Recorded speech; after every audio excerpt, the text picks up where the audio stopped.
Bienvenue, je suis Perrine Corvézier, la fondatrice d'Azimut.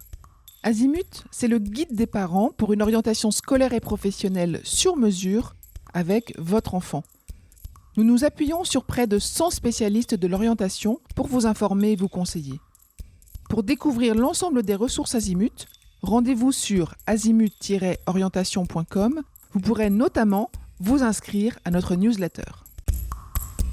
Je laisse place maintenant au contenu de cet épisode. Bonne écoute. Bonjour Emmanuel, je suis très contente de pouvoir réaliser cette interview avec vous. Vous êtes directeur de l'ENSAD, l'École nationale supérieure des arts décoratifs, dont on va parler aujourd'hui.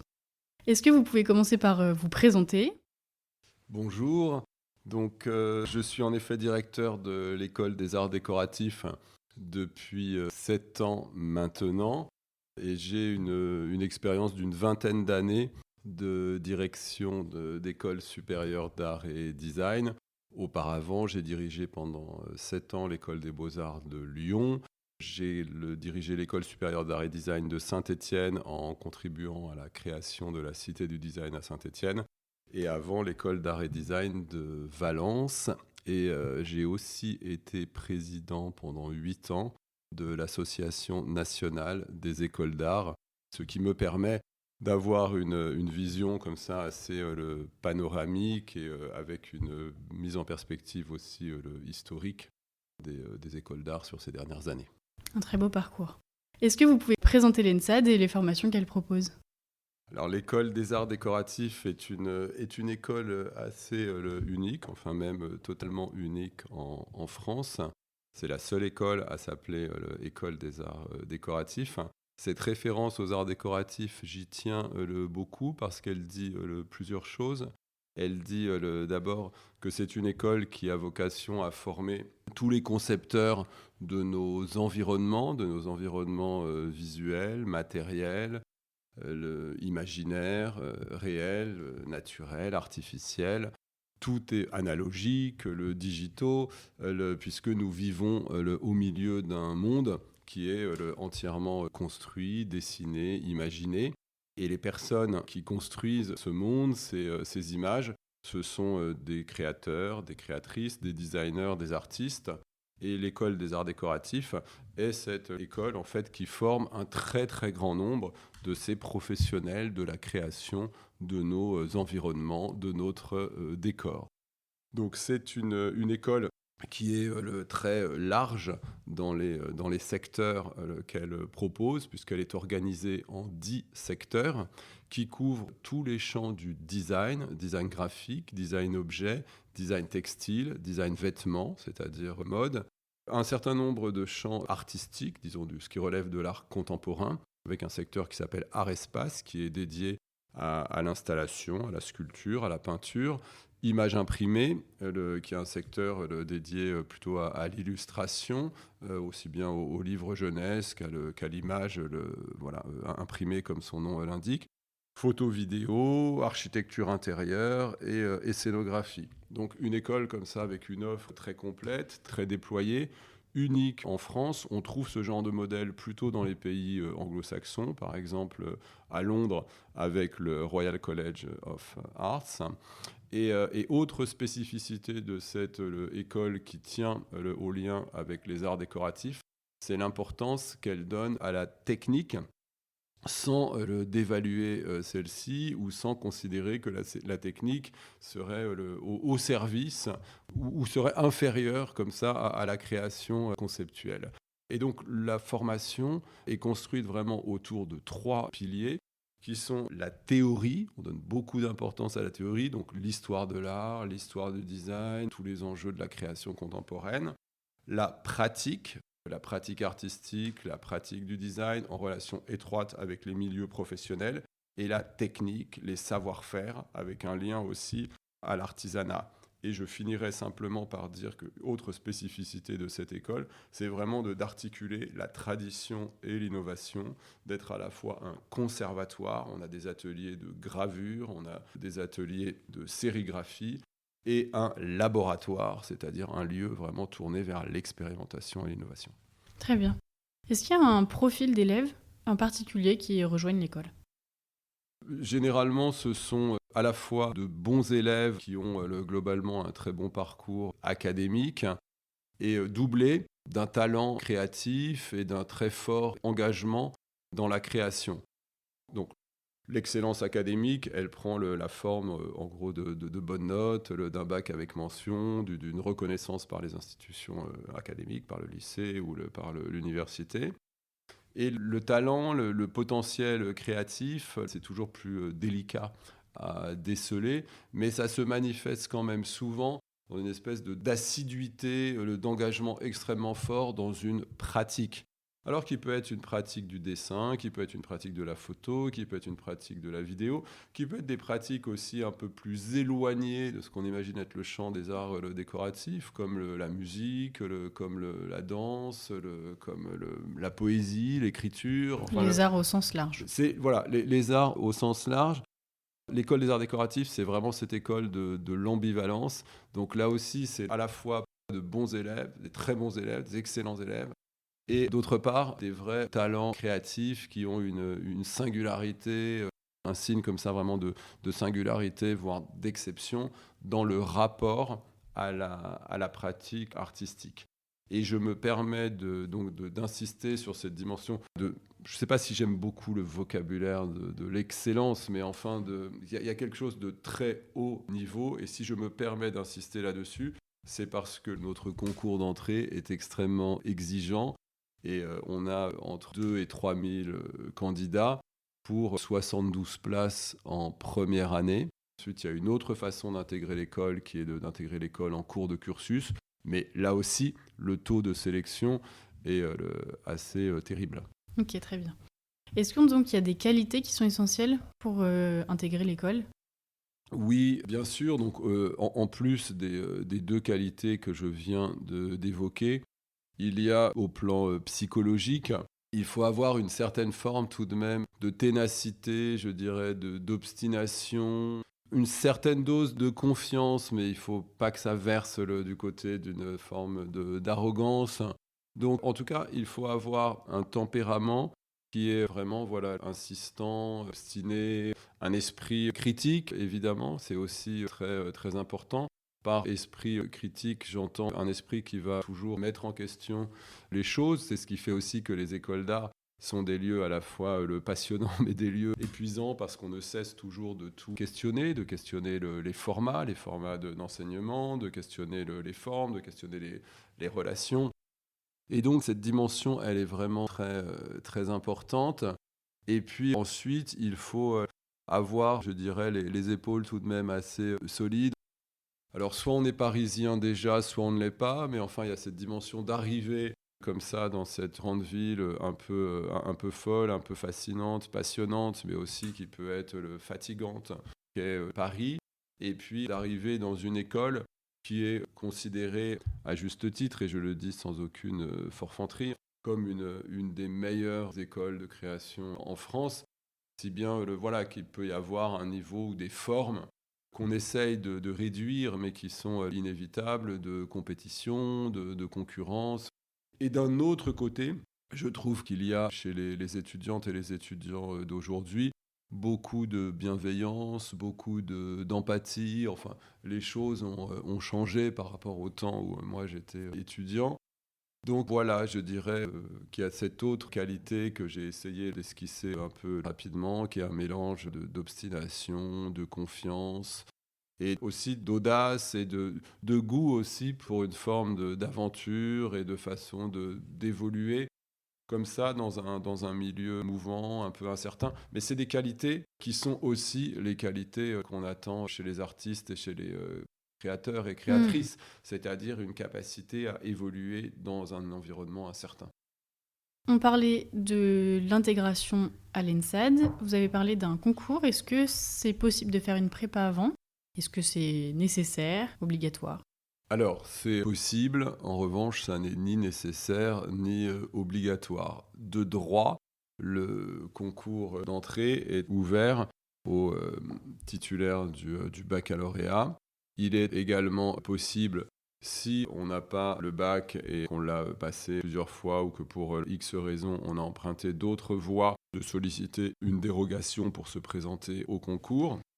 Ensuite, statistiquement, on constate qu'un grand nombre de candidates et de candidats qui ont le concours sont passés par une classe préparatoire ou bien par 1 ou 2 années ou bien de prépa, type le Hippocagne-Cagne, ou bien d'université.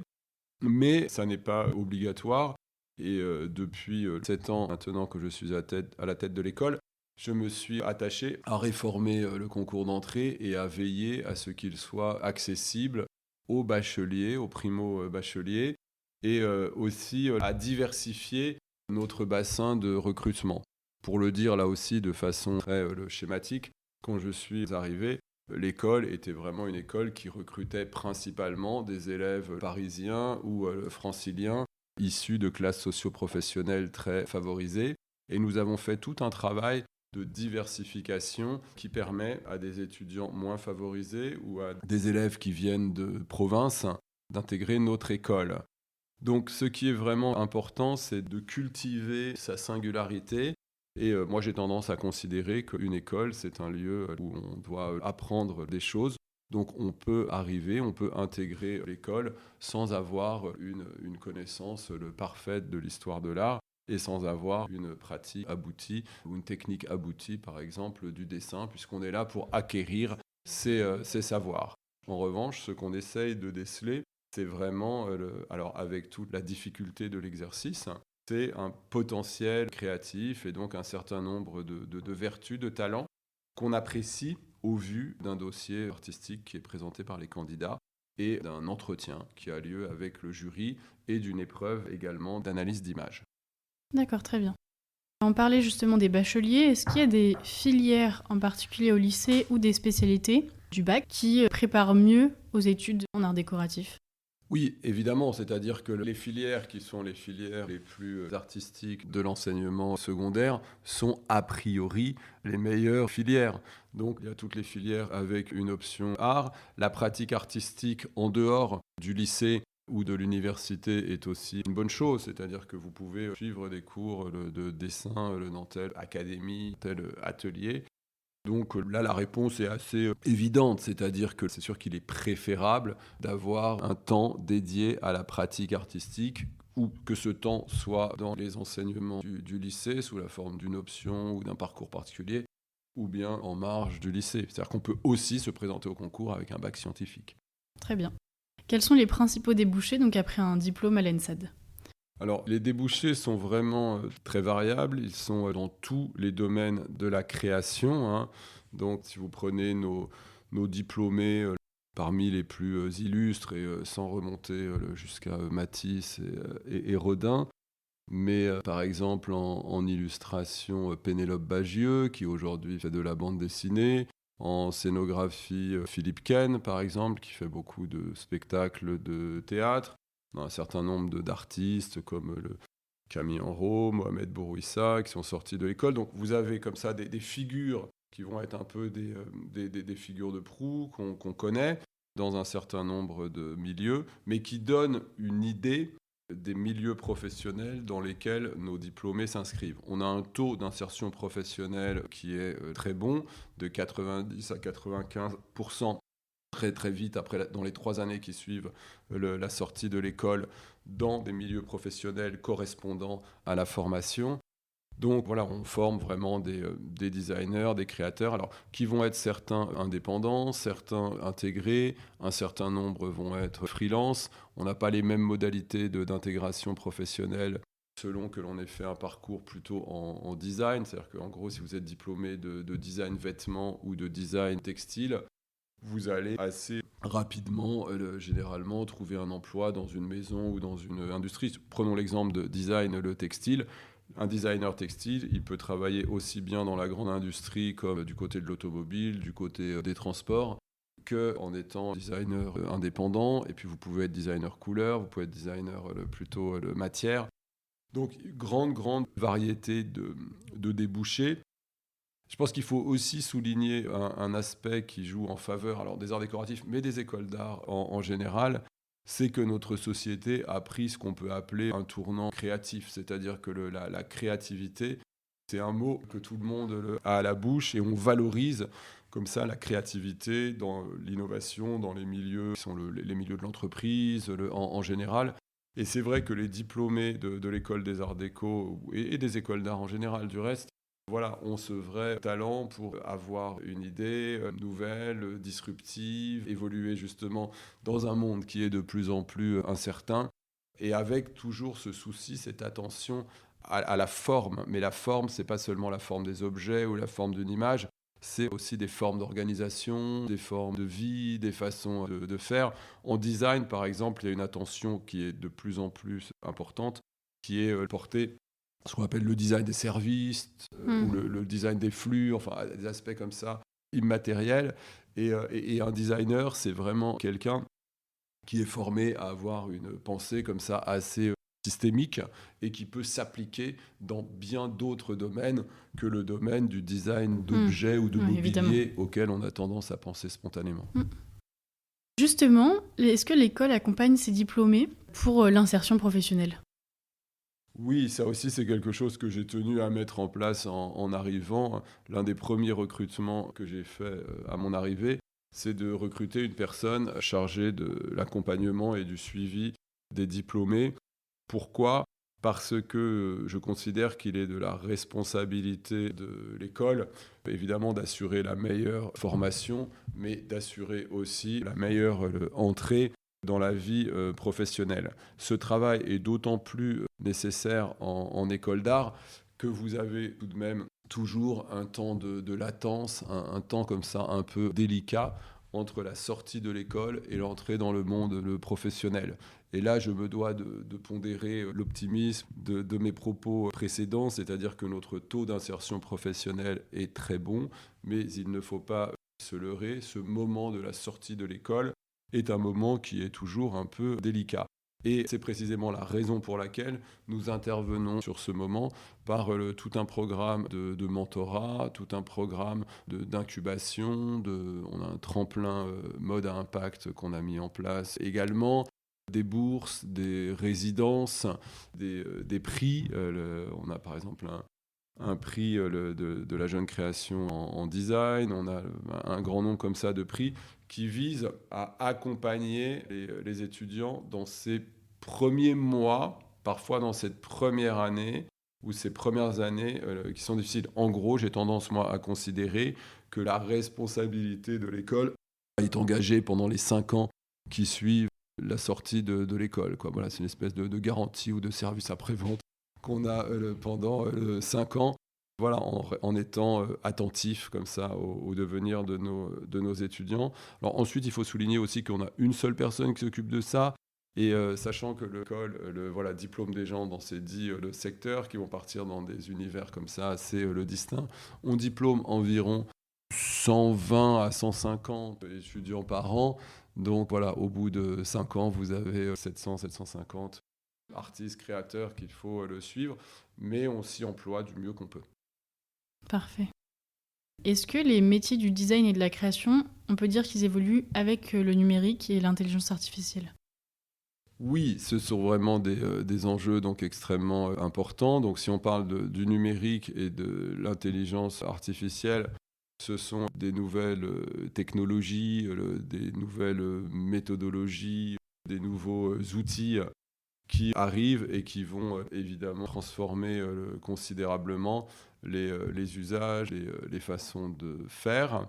Et évidemment, l'art et le design sont reconfigurés par ces outils et mobilisent ces outils. Ensuite, ils sont intégrés aux pratiques. L'artiste, le designer, c'est vraiment celui ou celle qui va forcer les outils, qui va transformer leur usage, qui va avoir un rapport comme ça extrêmement singulier à ces outils. Une chose est certaine, c'est que le rôle d'une école, il est d'intégrer ces outils, mais de façon critique, c'est-à-dire en questionnant aussi le potentiel de ces outils, ce qu'ils viennent le transformer, et en allant, en les poussant du côté d'une expérimentation, parfois dans leurs limites ou au-delà de leurs possibilités.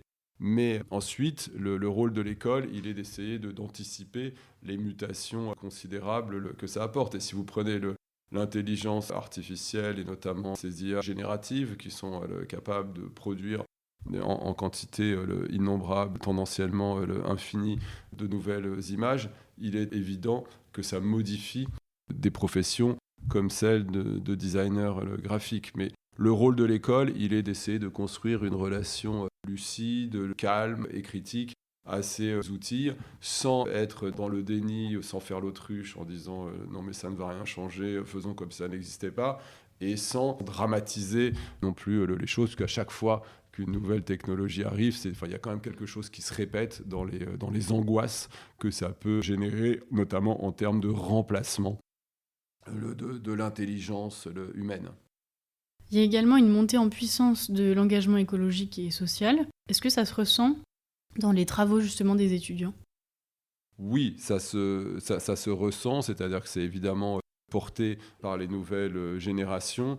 Et par ailleurs, moi j'en ai fait un axe fort de mon projet d'établissement en engageant vraiment très fortement l'école des arts décoratifs, précisément du côté de la transformation écologique et sociale et solidaire. Et là, je m'appuie aussi sur toute une tradition, si vous voulez, des arts décoratifs. Je crois que les arts décoratifs, historiquement, ce sont vraiment des arts écologiques et politiques. Et notamment, j'en veux pour preuve, vous avez un grand penseur des arts décoratifs qui s'appelle William Morris. Et en gros, les arts décoratifs vont se développer en même temps que la révolution industrielle, cette pensée des arts décoratifs. Et avec tout un imaginaire de la nature, je crois que ça n'est pas un hasard, si vous voulez, si le motif floral, les motifs naturels font partie intégrante de la palette, sont un élément clé de la palette des arts décoratifs.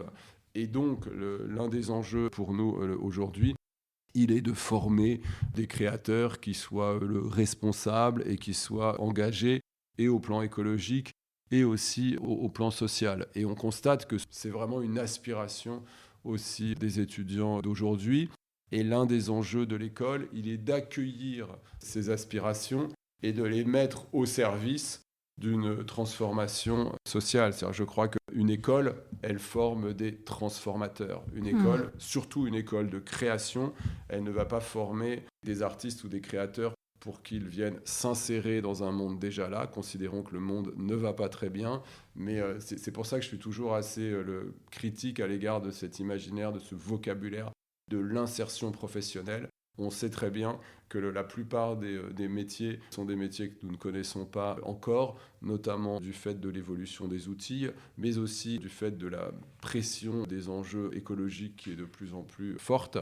Et donc le rôle de l'école, il est vraiment de former ces visionnaires, ces inventeurs, ces transformateurs de notre société. Est-ce que vous voyez d'autres nouveaux défis que devront relever les futurs étudiants ? Je pense que le monde est évidemment de plus en plus anxiogène, de plus en plus inquiétant. Donc je pense qu'un des grands défis pour une école et pour une école de création, il est d'être à la fois un lieu qui soit protégé, qui offre tout de même une certaine protection, donc une espèce de refuge ou d'abri, mais aussi un lieu qui doit rester en prise sur le fracas du monde pour former des acteurs de la transformation du monde. Mais quand on considère la dévastation écologique, sociale, politique, géopolitique, force est de considérer que le rôle de l'école n'est pas simple, que l'école doit absolument jouer ce double rôle, je pense, d'abri, de refuge. Et c'est vrai que je vois que les étudiants que nous accueillons chaque année sont tout de même de plus en plus fragilisés au plan psychologique, de plus en plus précarisés au plan social et économique. Et l'école doit vraiment tenir le plus grand compte de cet aspect-là. Mais moi, je suis convaincu que du fond de cette fragilité et de cette précarité, sur la base de ces nouveaux affects, tous ces nouveaux sentiments qu'on voit poindre, comme l'empathie, la bienveillance, tout ce qu'on appelle le care, c'est-à-dire le soin, la sollicitude, quelque chose de nouveau peut voir le jour. Et c'est vraiment le rôle de l'école que d'accompagner comme ça cette transformation, que d'accompagner aussi ces affects qui sont là encore très, très ambivalents, parce qu'il y a quelque chose de fragile qui peut se casser. Et puis, sur fond de cette fragilité, sur fond de cette vulnérabilité, il y a la possibilité, je crois, de faire naître un monde meilleur. Plus sur la vie à l'ENSAD, à quoi ressemble le quotidien d'un étudiant ? Le quotidien d'un étudiant à l'ENSAD, c'est d'abord un emploi du temps assez dense. On est une école qui est une école assez scolaire, où le temps est vraiment très scandé, pour le dire là aussi un peu vite. Il y a un emploi du temps avec une grille, et c'est ce qui nous distingue par exemple des écoles des beaux-arts, où vous êtes dans une autre temporalité, où le temps va s'étirer davantage, va être moins scandé, moins ponctué. C'est le temps de l'atelier, c'est le temps de la recherche. Et alors, je ne veux pas dire par là qu'il n'y a pas de temps dédié à la recherche ici, mais que c'est un temps beaucoup plus scandé. C'est le temps aussi des arts décoratifs ou le temps des arts appliqués qui est scandé par ces étapes un sujet, conception, production, rendu. Voilà, ça implique comme ça une sorte d'intensité, de régime de travail assez soutenu. Il faut pouvoir tenir ce rythme-là. Ensuite, en termes de vie étudiante, alors on fait tout pour favoriser la vie étudiante, mais je dois dire que pour les étudiants, on est exposé, nous, à un manque, comme un certain nombre d'écoles parisiennes, à des locaux qui sont assez réduits, donc on n'a pas toujours tous les espaces qu'on aimerait accorder aux associations étudiantes. En ce moment, on est dans une période de travaux et de chantiers d'extension immobilière, parce qu'on construit précisément un nouveau bâtiment qui va sortir de terre dans un an pour la rentrée scolaire 2026. Et donc la vie d'un étudiant, c'est une vie qui est à la fois très dense du point de vue de son emploi du temps, je crois qui est très riche du point de vue des rencontres aussi, parce que les arts déco, donc c'est 750 étudiants environ, qui viennent de multiples horizons, qui sont globalement, je dois le dire, extrêmement talentueux, extrêmement brillants.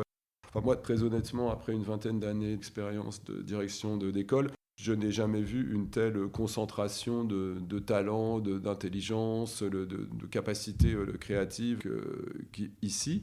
Alors, ce qui ne veut pas dire que les étudiants ne sont pas bons dans les autres écoles. Mais c'est d'autres, c'est d'autres profils. Je dois dire que ici, mais du fait aussi de cette sélection complètement, de ce taux de sélection complètement incroyable, on a vraiment des gens absolument étonnants. On en parlait juste avant le début de l'interview. Est-ce que vous avez des exemples de projets marquants qui ont été réalisés par des étudiants ?